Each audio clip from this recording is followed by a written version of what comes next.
கர்த்தருடைய நாம் மகிமைப்படுவதாக. நான் உங்கள் சகோதரி மெர்சி. கர்த்தர் இன்றைக்கு நமக்கு கொடுக்கிற வசனம் ஆதியாகமம் 16:13.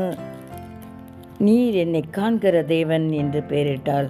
ஆமாங்க, ஆகார் நீர் என்னை காண்கிற தேவன் சொல்லி கர்த்தருக்கு பெயரிடுறாங்க.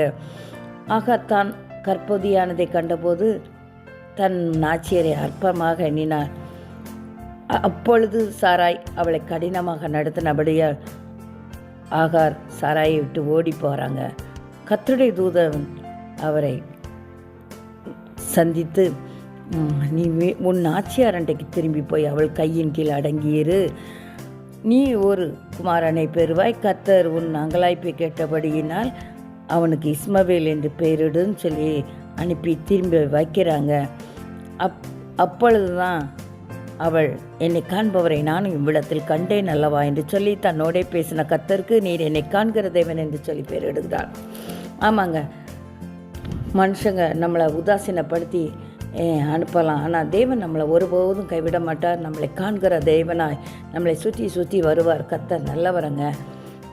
சிரிக்கிறப்போ 100 பேர் நம்ம பக்கத்தில் இருப்பாங்க, ஆனால் நம்ம அழுகிறப்போ நம்ம தனியாக தான் அழணுங்க.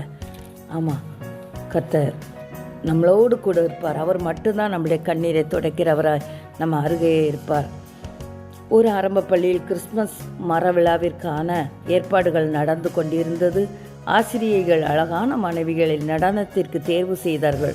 4ஆம் வகுப்பு படித்து கொண்டிருந்த சிறுமி தான் அழகாக இல்லாததனால் மிகவும் கவலைப்பட்டு கொண்டிருந்தாள். ஆனால் அவள் நிலை அறிந்த தேவன் அவளிடம் உள்ள குரல் வளத்தை ஆசிரியைகள் அறிய வைத்தார்.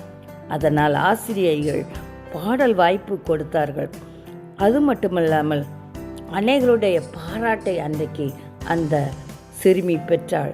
அன்றைக்கு அவள் பட்ட சந்தோஷத்திற்கு அளவே இல்லை.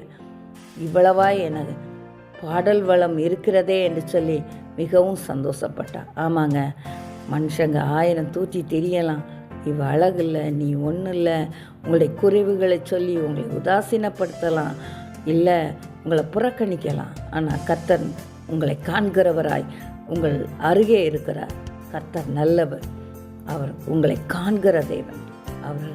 அவரிடத்தில் உங்கள் கவலைகளை வைங்க. கர்த்தர் அதற்கான வழிகளை திறந்து உங்களை ஆசீர்வதிப்பார். ஆமேன்.